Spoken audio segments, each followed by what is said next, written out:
Laken Tomlinson joining us in the Hyundai Texans radio studio, his first visit here. And this will be the most pleasurable team media experience you've ever had. So we really appreciate you being with us. Thank you, guys. Appreciate you having me here today, man. It's awesome to be here. All right, so what's it like so far for you being in this organization? Man, it's been great. Everybody been so welcoming. Just working with the guys, especially in the offensive line room. It's been awesome so far for OTAs. Okay, I'm sure you've probably heard this, but spring training or training camp, it gets a little hot. Are you ready? Yeah, man. What do you mean? Okay. No. But some guys have warned me about the heat, especially like in the training staff and everyone in there. Just kind of warning us about it getting hot. So no, it's gonna get hot this training camp, but I'm ready for it. Yeah. In Jamaica, it's hot and humid also. Last I checked, right? Yeah, but you get a little bit of the island breeze though. So that's true. Yeah. That makes a huge difference. It does. It really Galveston, does. The breeze helps. Might be 90, but you get a little bit of a breeze like that. That can definitely get you through 3rd down and 7 in practice. Yeah, late in the practice. So yeah, we're gonna see how it goes in training camp. So Laken, this is year 11. Year 11. Yes, it is. So I'll ask a very simple question: why Houston? Why Houston? I mean, if you just look, a lot of connections here. Obviously with D'Amico. Yeah. A lot of old teammates I used to play with are also here. Yeah. Z's, Jimmy.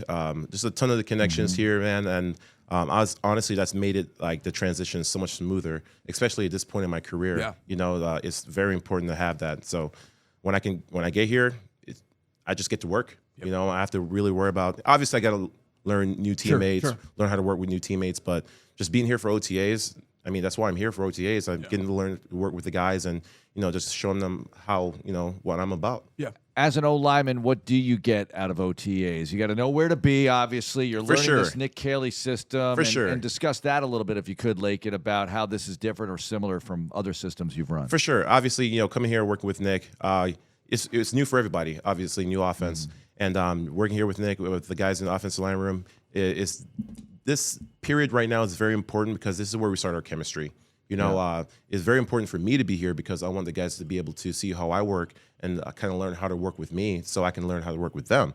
Especially that's live or die offensive line. When you have those 5 guys out there, they got to be able to operate as a unit. So the more exposure you have around the guys, it's just better for their offensive line and better for the team. Yeah. You mentioned the guys that, Aziz, guys that you had played with in San Francisco, D'Amico in San Francisco. How much did you, before you made your decision, how much did you contact them and say, hey, man, I'm thinking about Houston. What can you tell me about what the building's like? Did you do any of that or just having known those guys, that was enough for you? That was enough for me. Honestly, just kind of they know me, I know them. That was more than enough for me. Nothing needed to be said. Especially talking to D'Amico coming here, it was like, hey, I know what you're about. Come to work. I'm like, come on, you know me. So I'm here to work. So I was super excited when they came calling. And, man, just having that connection was more than enough for me. Yeah. What's the key to sticking around as long as you've had? The career, the health that you have to maintain, taking care of your body, all that stuff. I would say that's pretty much, especially this point in my career, staying healthy is extremely important. And, but I've been extremely fortunate, throughout my career, kind of maintaining my health, playing, X amount of seasons, in a row, just trying to keep my body in and out of games. It comes to your routine. And when it comes to routine, I'm kind of like a master of my own routine. Okay. But I've been extremely lucky, extremely blessed in being able to go out there and just support my team week in and week out. Like you hit on this chemistry amongst the 5 guys up front.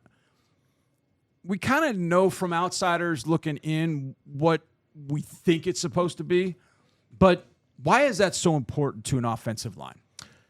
I mean, extremely important. I mean, I believe, the offensive line could be like the strength of a team. Those guys are the grinders, man. Come out and grind. They want to be the backbone, the foundation of the team, the linemen for the team. Yeah. So when you can have that for a team, you can go very far, man. So and I've seen it in the past. I've been a part of it, and I'm excited to be able to exercise that here. I mean, you see you, Cam, Ingram, others. You see Ursary getting drafted. So it's a brand new room, but you have some guys who have been here at the same time. Right. So how do the leaders emerge? Take us inside the room. How do the dynamics play out there? Does there have to be one guy who's the governor of it all? Or no, I mean, no, not at all. happen? Like everyone's here working hard. I mean, since I've signed, I've seen guys been here working this entire time, and just a credit to those guys in the room. Obviously, the guys we brought in, coming and seeing those guys working hard in OTAs, off-season training, kind of sets a standard. But also the new guys coming in, actually being here, 9-year guys, 11-year guys like myself.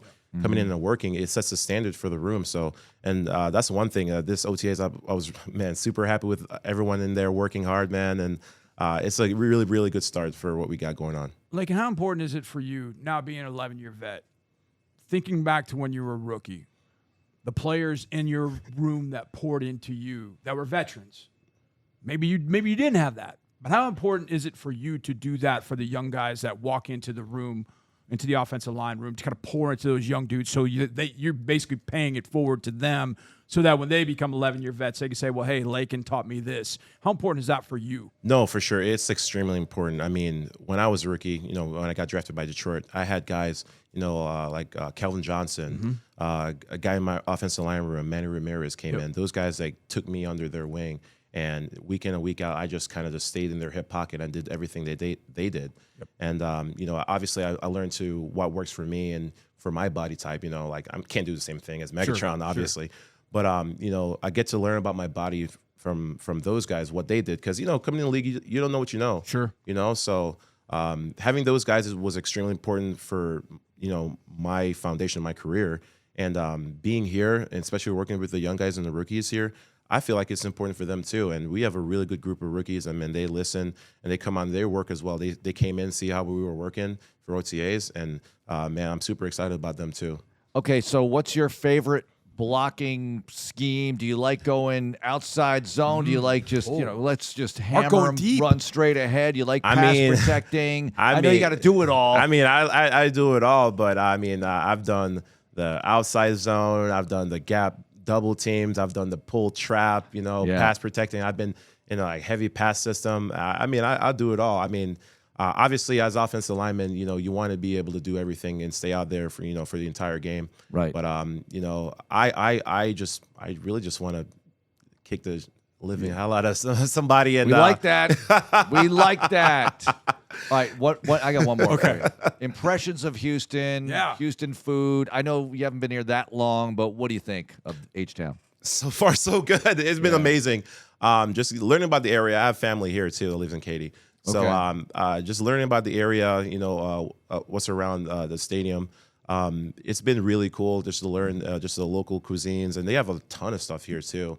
And they have some good Jamaican restaurants here too. So just saying. Yeah. How many of them will let you eat? Will let me eat during season? Yeah, as I say, during season, I don't know. Do you make food? Do you make jerk chicken and stuff? Yes, I do. I need to learn how to make jerk chicken. Oh my God, me and my wife, we love cooking, and that's something that I'm extremely proud about. Just my heritage, and my wife, we make Jamaican food for our kids. I mean, I got the trigger, man. I fired that thing up. I put some jerk chicken on it now. Come on now. So off season, wife and kids. So once you get to the off season, y'all gonna take trips, just get ready for the season. What you got planned for the off season once we get through this week of camp? I have to take my kids to Jamaica. Nice. So my wife and kids will be here for the family barbecue we have the Thursday. Then we're gonna take off to Jamaica. First time the kids have been to Jamaica. Really? So I'm super excited about that. How old are they? 5 and 2. Nice. Yeah, so I'm super excited for them to just go up there, see where I grew up. Especially my daughter, she's really big into Moana right now. Oh yeah. So I'm just like, Moana is an island girl. You're kind of an island girl too. So, but I'm really excited to take them to see my extended family and just kind of be around, the area I grew up. That's really neat. Get the Moana experience and no jet lag. See, that's the benefit. Absolutely. This has been an advertisement for your Jamaica Visitors Bureau. Okay, Laken, thanks a lot for joining us. Good luck. Thank you guys. I appreciate it so much.